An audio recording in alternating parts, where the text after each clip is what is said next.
Final Fantasy XIV's Warrior has gone through a lot of iterations, but no matter what changes, the essence of the class always remains the same. FF14's Shadowbringers expansion reworked and added new skills to all 17 jobs, and today we're going to look at what was added and changed for the Warrior. Let's get started.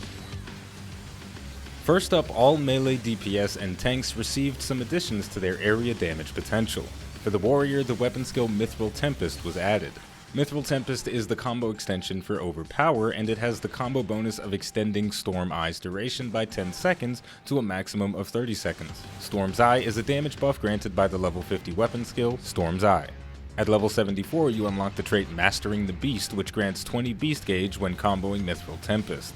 This one skill adds huge quality of life and damage to the Warrior's area damage in dungeons. After applying Storm's Eye at the start of a pull, you can spam Overpower and Mithril Tempest until your heart's content. Since it also generates beast gauge, you'll be able to use decimates in your area damage rotation as well. Next, we're going to shift gears and talk about ability changes. This is where things get a little bit complicated and interconnected, but they're also going to get exciting. Warrior's beast gauge abilities were reworked and consolidated at the start of Shadowbringers. Additionally, the DPS stance Deliverance was completely removed, and the tank stance Defiance was changed to only generate enmity instead of increasing health and healing received. Inner Beast no longer grants health and damage reduction on hit.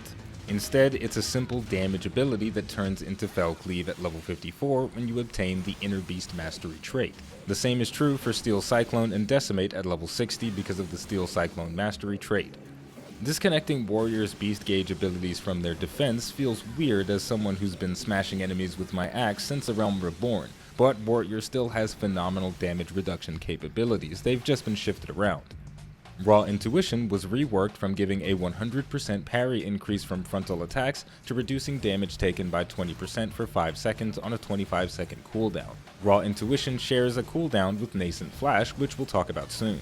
Raw Intuition serves the same role that Inner Beast used to serve, namely reducing the damage of tank busters. Now, instead of having to rely on an attack that's on the global cooldown for your mitigation, you can seamlessly weave it into combat at any time.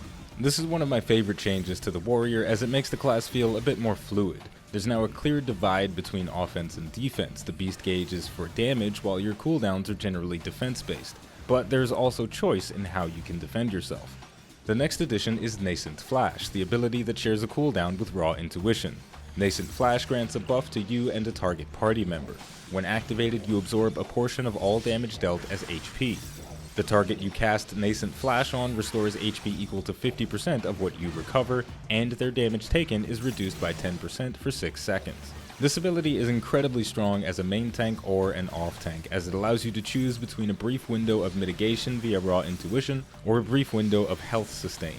With that in mind, Nascent Flash when used with normal combo attacks feels a bit lackluster as its healing is based off damage dealt. However, when used with beast gauge actions, it feels incredible. Chaotic Cyclone and Inner Chaos are two new beast gauge actions that are granted by the trait Nascent Chaos. Casting Infuriate upgrades Fell Cleave and Decimate to Inner Chaos and Chaotic Cyclone respectively. These attacks have higher potencies and are guaranteed to be critical direct hits. Comboing either of these actions with Nascent Flash will give you a huge burst of healing, and one of the most satisfying decisions to make as a warrior is whether to hunker down and increase my mitigation with Raw Intuition, or bring myself back from the brink of death with Nascent Flash and Chaotic Cyclone or Inner Chaos. The final addition isn't as exciting as restoring massive amounts of health by decimating enemies, pun intended, but it's still an important change. At level 78, you unlock the trait Enhanced Thrill of Battle, which adds an additional effect, increases HP recovered via healing actions by 20%. This, coupled with the rest of the Warrior's mitigation tools, makes it an incredibly durable and self-sufficient tank that can also provide minor support to the team.